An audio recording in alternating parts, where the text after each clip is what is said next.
Bienvenida o bienvenido. Hoy nos metemos de lleno a analizar la situación bastante compleja de los mercados y la macroeconomía en Estados Unidos ahora mismo. Nos vamos a basar en un informe reciente, un análisis de Sergio Nozal, de Shark Capital, que pone sobre la mesa una mezcla curiosa, ¿no?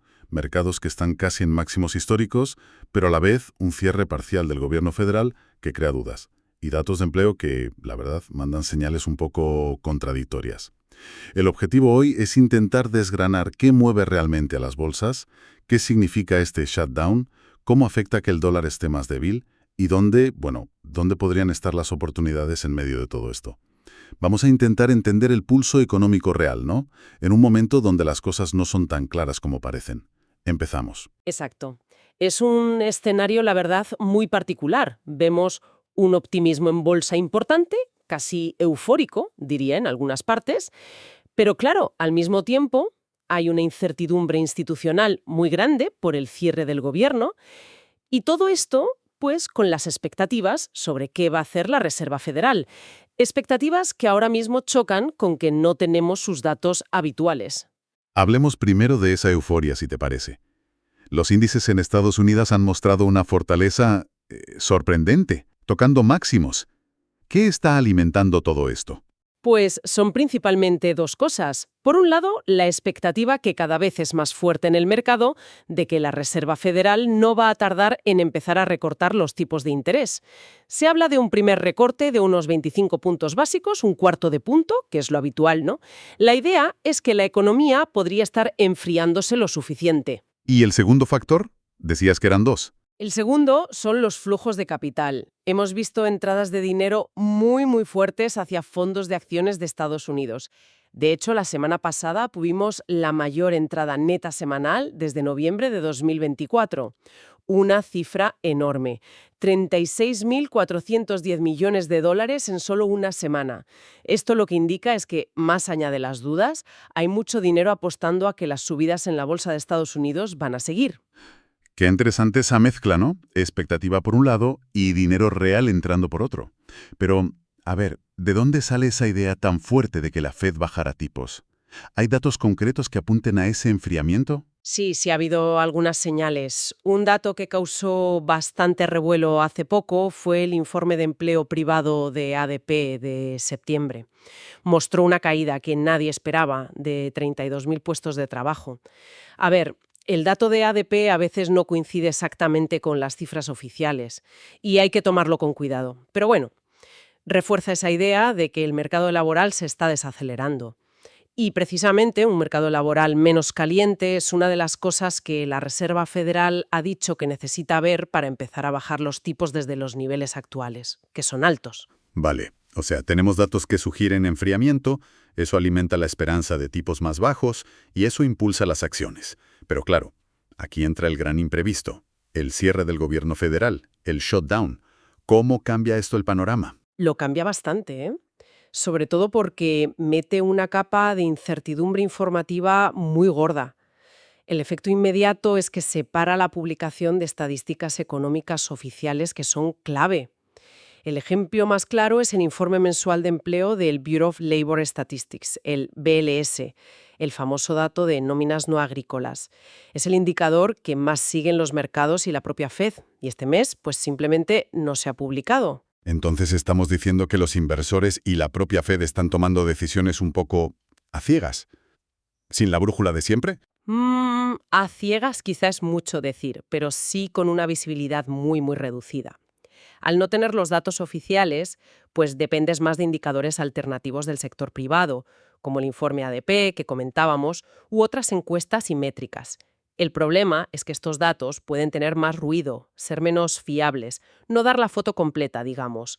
Esto dificulta muchísimo la tarea de saber con precisión cómo está yendo realmente la economía. ¿Y eso qué riesgo tiene? Pues aumenta el riesgo de que se interpreten mal las cosas o de que los mercados reaccionen de forma exagerada a cualquier dato parcial que salga. Para la Reserva Federal, la situación también es incómoda. Les va a costar mucho más justificar públicamente sus decisiones si no tienen las cifras oficiales robustas de siempre. Podrían tener que esperar más o basarse en datos menos fiables. Entendido. O sea que el shutdown no es solo un lío administrativo, sino que nubla la visión económica en un momento delicado. Y mientras estamos con esa falta de datos, hay otro factor importante que el análisis destaca: la debilidad del dólar estadounidense frente a otras monedas, como el euro. ¿Cómo afecta esto? Pues es la clásica espada de doble filo. Por un lado, un dólar más débil es bueno para las grandes empresas multinacionales de Estados Unidos, las que ganan mucho dinero fuera, porque al convertir esos beneficios en euros, yenes, lo que sea, a dólares, pues el importe final es mayor. Sus beneficios en dólares suben, por así decirlo. Claro, les da un empujoncito. ¿Y la otra cara de la moneda? ¿A quién perjudica? Perjudica sobre todo a las empresas que están más centradas en el mercado de Estados Unidos y que importan cosas. Para ellas, un dólar débil significa que comprar fuera les sale más caro y además sus productos pueden perder competitividad frente a los importados, que se abaratan. Esta diferencia entre empresas globales y domésticas es algo que podríamos ver más claro en los resultados del tercer trimestre, que están al caer. El euro, por ejemplo, que se ha fortalecido hace poco, pues acentúa esto. Hablando de sectores y empresas, uno que sigue en boca de todos es el tecnológico, ¿no? Sobre todo lo relacionado con la inteligencia artificial. Sigue tirando fuerte del mercado. Sin duda. Ha sido clave para el buen comportamiento de las bolsas últimamente. El boom de la IA ha impulsado valoraciones y ha atraído muchísimo dinero. Sin embargo, y esto es algo que el análisis subraya con cierta preocupación, empiezan a oírse ya señales de advertencia. Se habla de valoraciones que podrían ser excesivas en algunas áreas y del riesgo de estar inflando una nueva burbuja. Una burbuja tipo las.com. ¿Qué señales concretas hay? Pues una de las señales que se comenta es la posible inversión exagerada en infraestructura tecnológica, a veces financiada con deuda corporativa que no es del todo transparente, una especie de deuda oculta. Esto podría llevar a un exceso de capacidad o a inversiones que no sean rentables a largo plazo. La comparación con el boom de la fibra óptica de finales de los 90, que vino justo antes del estallido de la burbuja tecnológica, es algo que se empieza a oír. No quiere decir que vaya a pasar lo mismo, pero sí es un riesgo que está ahí y que hay que vigilar de cerca, sobre todo si las condiciones financieras se ponen más duras o si las promesas de la IA tardan más en convertirse en beneficios reales. Es un punto importante, sí. Y en medio de todo esto, acciones subiendo, dudas sobre la Fed, posibles burbujas tech. ¿Qué pasa en el mercado de bonos? Que suele ser el refugio, ¿no? Pues hemos visto movimientos curiosos y un poco distintos entre sí. Por un lado, los rendimientos de los bonos del Tesoro de Estados Unidos, sobre todo los de plazos más largos, han bajado un poco. Esto encaja con la idea de que la Fed recortará tipos. Si se esperan tipos más bajos, los rendimientos de los bonos tienden a caer. ¿Y los flujos de dinero en renta fija? ¿La gente está comprando o vendiendo bonos? Aquí es donde se ve la diferencia. Hemos visto salidas importantes de dinero de los fondos que invierten en deuda pública de corto y medio plazo. La semana pasada salieron unos 9.370 millones de dólares. Esto podría indicar que algunos inversores temen que la Fed tarde más en bajar tipos o prefieren buscar rentabilidad en otro sitio. Pero, al mismo tiempo, hemos visto entradas de dinero en fondos de bonos corporativos con grado de inversión, o sea, deuda de empresas sólidas y también en fondos globales de renta fija. O sea, la gente sale de la deuda pública a corto plazo, pero busca calidad en empresas o diversificación fuera de Estados Unidos. Exactamente. Parece un movimiento hacia la calidad dentro de la renta fija de empresas y hacia la diversificación geográfica, quizá huyendo de la incertidumbre sobre los próximos pasos de la Fed con los tipos a corto plazo en Estados Unidos. Buscan un refugio relativo, digamos. Vale. Creo que tenemos las piezas principales sobre la mesa. Si tuvieras que resumir los riesgos principales que un inversor debería tener en mente ahora mismo, ¿cuáles serían? Yo destacaría 4. Primero, el riesgo obvio de que el cierre del gobierno se alargue más de lo previsto. Cuanto más dure, más retraso en datos y más incertidumbre, y eso podría pesar. Segundo, el riesgo ligado a la propia Fed. Que los recortes de tipos, si llegan, sean muy agresivos o muy pronto y reaviven la inflación, o que tarden demasiado y la economía se enfríe mucho. Es un equilibrio difícil. El tercero imagino que es el tecnológico. Sí, el tercero es una corrección fuerte en el sector tecnológico si se confirman esas preocupaciones sobre valoraciones o la burbuja de la IA. Como pesa tanto en los índices, una caída se notaría mucho.